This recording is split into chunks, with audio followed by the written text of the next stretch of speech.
nandito naman ako. So guys, mag-chika ako today. So habang nag-chika ako, kakain ako. So ito ang aking pagkain. Ito, nagluto ako kanina ng yelo siya, yelo. Yelo ito, ano ito? Rice biryani. Ako ang nagluto. Sa rice cooker lang, very easy. So, ilagay-lagay mo lang doon ang mga ingredients doon sa rice cooker. Maluluto lang yan siya. So, ito na, masarap siya.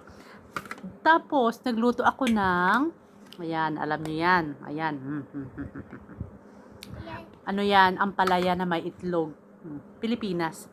At, saka, munggo. Yan. Munggo. Ayan, guys. Munggo. Yan. Ito ang aking pagkain today. At saka, isa pa pala, chai. Actually, pagkatapos yan. So, chai. So, anyway, habang kumakain ako, ay magchichika ako. Magkakamay ako ha. I will use my hand para maganda. So, ang ichika ko pala for today is, paano mo malaman na ang Pakistani man, na ang Pakboy, Pakistani boy ha, ay talagang mahal ka at pakasalan ka. Okay? So, dahil sa experience ko, dahil sa buhay ko, ay talagang pure love ang sa amin ng asawa ko. Huh? So, ibibigay ko sa inyo ang sample din kung paano kami nagkakilala, paano kami nagkaroon ng pamilya ngayon at may anak na kami, at ano ang mga katangian. Okay? Ano ang mga katangian ng mga lalaki ng Pakistani ang pakasalan ka. Kumbaga, 'di ba? Ngayon girlfriend, boyfriend, 'di ba? So paano malaman na pakakasalan ka ng Pakistani? Okay? So, number 1. Habang kayo ay mag-girlfriend, boyfriend pa lang, syempre, 'di ba, sweet moments, masaya ang isa't isa, labing-labing, ganon. So, syempre ikaw parang talagang ang saya-saya mo, 'di ba? Dahil mahal ka. 'Di ba? Pero paano malaman na ikaw ang papakasalan ka at ikaw ang isasama niya sa kanyang buhay? Ha? Number 1, first talaga, lalo na sa Pakistani, ha? Ano natin dito, Pakistani. Pakistani lang muna. Paano malaman? Number 1, ipapakilala ka niya sa kanyang pamilya. Number 1 yan. Lalo na sa parents niya. Kung may parents pa siya. Kung wala, yung mga kapatid niya, ganon. Basta ipakilala ka niya sa kanyang pamilya. Yan talaga number 1 na yan. Bakit? Okay. Wait lang. Isa muna. Kasi, doon mo malalaman na ang lalaki ay talagang seryoso sa'yo, Pakistani.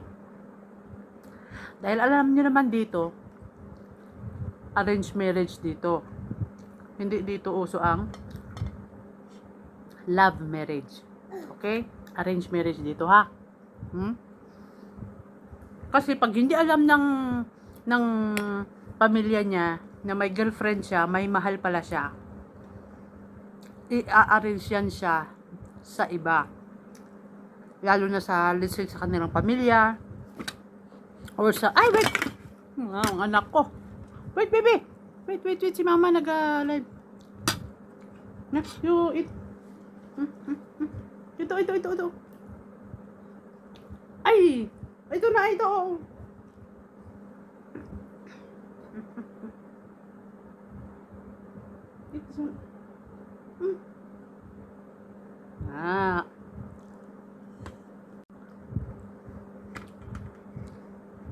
Ayun na, guys. So, i-arrange yan siya. Wait, ang anak ko.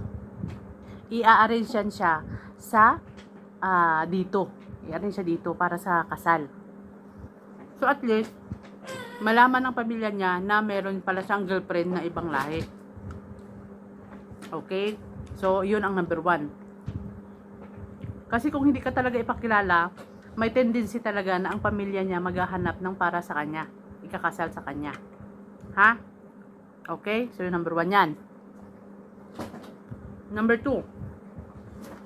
Kailangan siguraduhin mo muna talagang mahal ka niya. At once na nag-propose siya ng kasal, doon mo na yun malalaman na mahal ka talaga ng lalaki. Okay? Kasi kung hindi siya mag-propose ng kasal sa iyo, ay wala yan. Tsaka halimbawa, matagal na kayo, ilang taon na kayo na girlfriend boyfriend, tapos parang wala siya plano sa iyo na mag-open sa iyo na magpakasalan ka, ay day. Wala yan. Okay? Number 3. Kailangan i-explain niya sa iyo ang kanilang tradisyon at ang kanilang kultura. At saka ikaw din, kailangan mo din yung malaman. Kasi ang Pakistani man na talagang interesado sa iyo at mahal ka, sasabihin niya sa iyo ang kanilang kultura at ang kanilang tradisyon. Okay? Kasi importante yan dito malaman. Importante talaga yan malaman mo. Kasi mahirap na pag andito ka. Mahirap na mapasubo ka dito. Lalo na sa first year mo, andito ka na sa unang taon mo dito, ay sigurado maninibago ka. Kasi iba talaga dito sa kaysa sa Pilipinas. So kailangan malaman mo talaga ang kultura at tradisyon nila, pananamit nila, pagkain nila, ang katulad dito.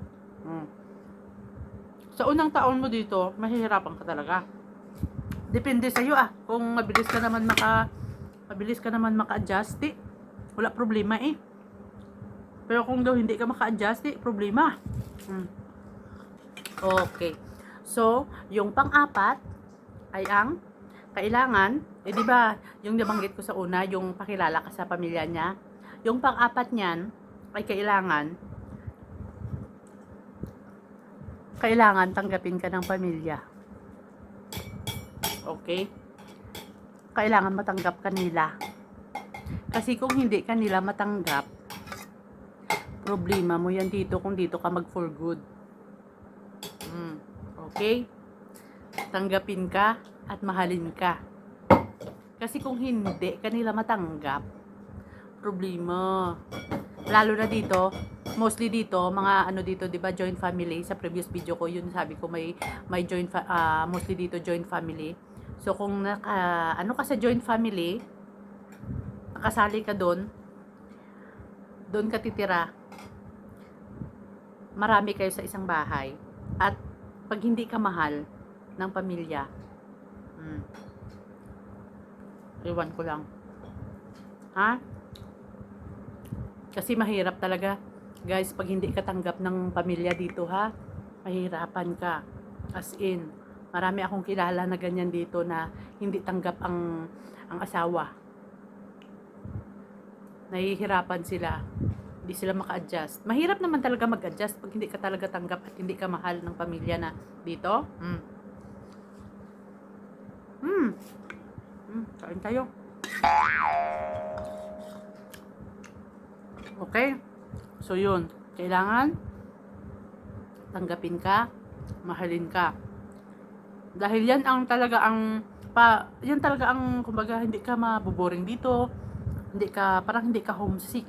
Kasi dito, homesick talaga dito. Ha? Lalo na sa lugar ko. Lalo na sa mga bundok-bundukin kayo. Dito sa akin. Tapos hindi kayo sanay. Palagi kayong shopping dito, shopping doon. At saka sa malls kayo. Palagi kayong pamamasyal. Tapos napunta kayo dito sa ganitong lugar. Mga bulubundukin. Ay.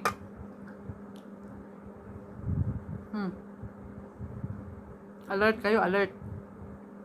Tanungin nyo ang boyfriend nyo kung saan ang lugar niya. Okay? Pero kung mahal nyo naman ang isa't isa, wala naman yan sa lugar. Kita mo sa akin, ha? Wala naman yan sa lugar, Kaya nga sabi ko sa previous ko na video, kahit sa Mars ako tumira, okay na. Okay? So, ganon. So, yun guys, ang mga importanteng bagay na malalaman nyo sa inyong partner. Ha? Lalo na kung boyfriend, girlfriend pa lang kayo, ha? Kailangan. Tapos, ang panglima ay yung lalaki, si Pakistani, hindi siya naghihingi ng pera sa iyo, ha? Yan. Isa yan. Hindi yan naghihingi sa iyo ng pera. Okay? Sa una pa lang na mag-girlfriend, boyfriend pa lang kayo, na naghinihingian ka na ng pera, ano ka na, ha? Alert ka na. Kasi, isa yan sa mga kultura nila na ang mga lalaki dito, sila ang bubuhay sa kanilang pamilya. Yes. Sila, at ganyan sila responsable sa buhay. Ang mga lalaki ang bubuhay. Kahit anong mangyayari dyan. Kaya mostly ang mga babae dito sa bahay lang. Kasi responsibilidad nila na sila ang bubuhay sa kanilang pamilya. Kahit anong mangyari. Yes.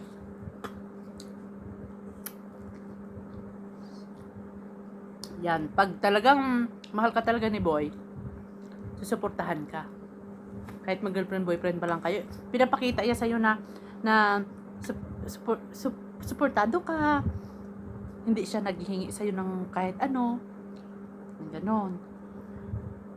Meron naman minsan nag-give and take kayo, 'di ba? Meron naman 'yon, nag-give and take kayo. Pero yung parang lugi ka, wag na. Ano nang ituloy? Ano nang parang lugi, kaya tuloy mo pa.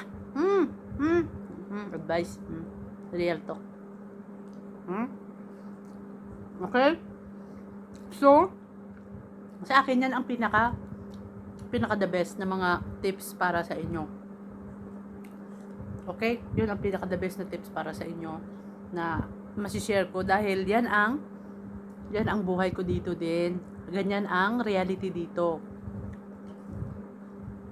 Sinishare ko sa inyo na siguraduhin nyo muna lahat. Kasi ako, bago ko pinakasalan ng asawa ko, sigurado ako. At saka hindi ako nagsisi. Kasi hanggang ngayon, mas sweet ang asawa ko kaysa sa akin. Mas caring, mas malambing lahat. Okay? So, at saka kailangan nyo rin malaman na ang asawa nyo hindi rin magbago. Kumbaga, kakatira mo pa lang dito, tapos mga ilang 1 year or ilang buwan, nagbago na siya. My goodness, marami akong alam dito na ganyan, nagbabago. Kaya siguraduhin nyo muna talaga na talagang secure kayo, na hindi kayo pababayaan. Kasi pag binabayaan kayo, nako. Okay? So, one and last na tip para sa inyo. Mag-girlfriend, boyfriend pa lang kayo, kung parang iniinsulto ka na, yung parang medyo sinasaktan ka, yung parang paano-ano lang, tapos iniinsulto ka sa salita o sa ano, nako, mag-alert ka na. Nag-alert ka na, ha? Kasi baka pag dito na kayo, talagang mas worse. Okay? Ganyan ang katangian ng mga lalaki ang dapat na i-check nyo sa buhay nyo bago kayo pumasok sa ganyang relasyon sa mga Pakistani. Okay? Kung sa akin naman, wait lang. Mga anak ko kinakausap ako. Kung sa akin naman kasi, mula dati, hindi ako talaga na-insulto ng asawa ko, hindi ako ininsulto, hindi ako sinaktan. Kahit sa salita, hindi ako na-insulto ng asawa ko. Ito na, oh. Hindi ako ininsulto ng asawa ko, never. Totoo yan. Hindi ako nagano dito para maganda lang yung ano sa buhay ko ha. Hindi ha. Totoo yan talaga. Tsaka from the first day na nagkakilala kami ng asawa ko, alam na alam niya ang mga pangyayari sa aming buhay. Sa ulado niya, oras, anong kinain namin, saan kami pumunta, saan kami nag-date, saan kami, ito. Oo, okay. Yes. Oh, basta lagi ka na. Yeah. So, alam niya. Yun. Very, very sweet. Kaya, yan ang katangian ng lalaki na kailangan nyong mapangasawa. Ha? Yung parang siya pa ang nagre-remind sa'yo ng mga sweet moments nyo. Pag galit ka, hindi siya galit sa'yo. Parang tahimik lang siya at kinukuha niya yung timing kung kailan ka magiging okay. Oo. Pag tinutopa ka, hindi ka niya pinapatulan. Kasi ako minsan palagi may ganyan. Huh? Kaya, ang asawa ko, tahimik lang yan. Ganyan ha. Okay? So, dapat siguraduhin mo na lahat. Ha? Okay? So, dahil tapos ng aking kinakain, kunti na lang. Mukbang ito na may topic. Ay, maganda ito na mukbang. Di ba? May topic. May advice pa. May tips pa. Saan pa kayo? Dito na kayo. Sabad. Maanong anak ko. Sige na. Bye-bye. Salamat. Inom ako ng chai. Salamat. Bye-bye.